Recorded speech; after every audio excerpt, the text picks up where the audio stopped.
Bonjour tout le monde! La fin est proche. Célébrons. Dansons.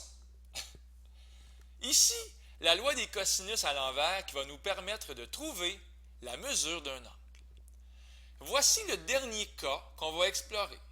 Celui où on connaît l'information sur les mesures des trois côtés. A égale 12 cm, B égale 8 cm, C égale 5 cm. Vraiment là, les côtés, il n'y a pas de secret.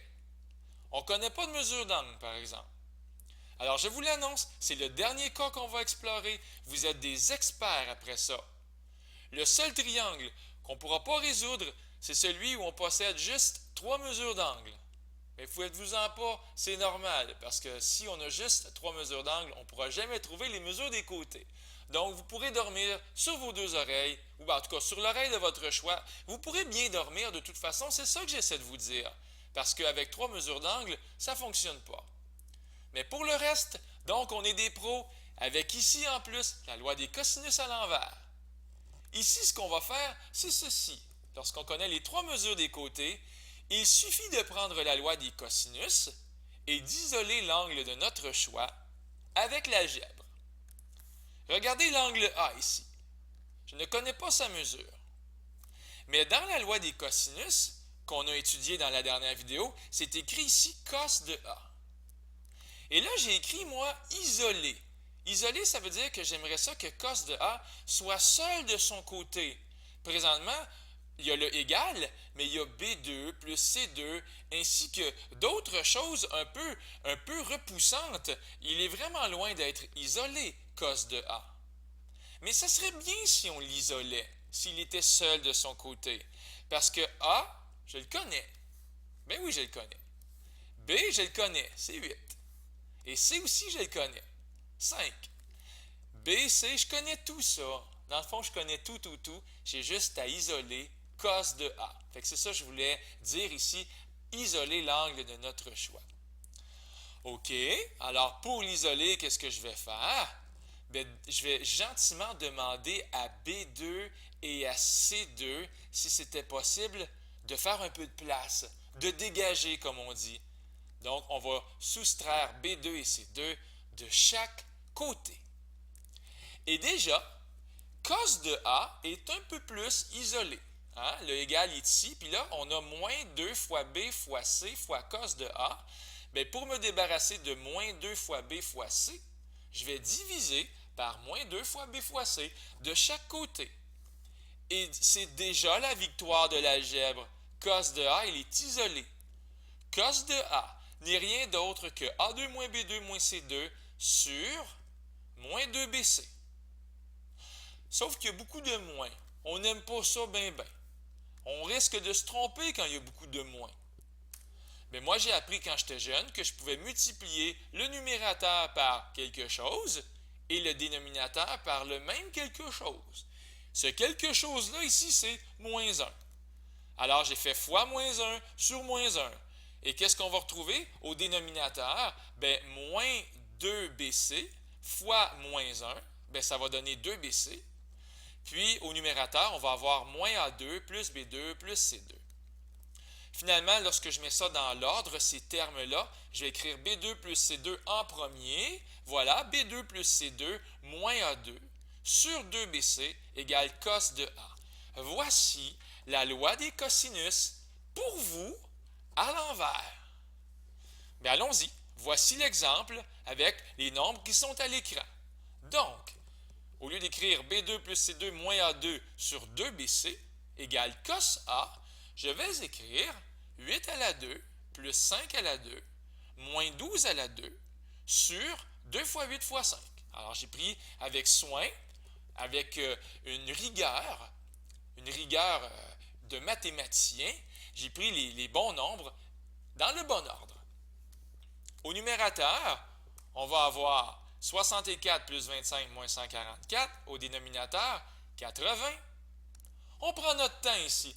Cette formule-là, si on la fait à la calculatrice, d'un seul coup, c'est dangereux. Parce qu'il faut mettre des parenthèses, sinon on va avoir n'importe quoi comme réponse. Mais ça se fait d'un seul coup, mais encore une fois, avec des parenthèses judicieusement placées. Moins 55 sur 80 est égal à cos de A. Mais pour trouver la mesure de l'angle A, on va faire tout simplement, ici, mesure de l'angle A, cos moins 1 de moins 0,6875. Vous pouvez aussi être intelligent. Vous pouvez écrire cos moins 1 de moins 55 sur 80. Ça se fait super bien. D'ailleurs, il était là, tout prêt à servir, comme un soldat au garde-à-vous. Donc, on trouve une mesure environ de 133,43 degrés. Mais voilà, on a trouvé la mesure de l'angle A. On est content.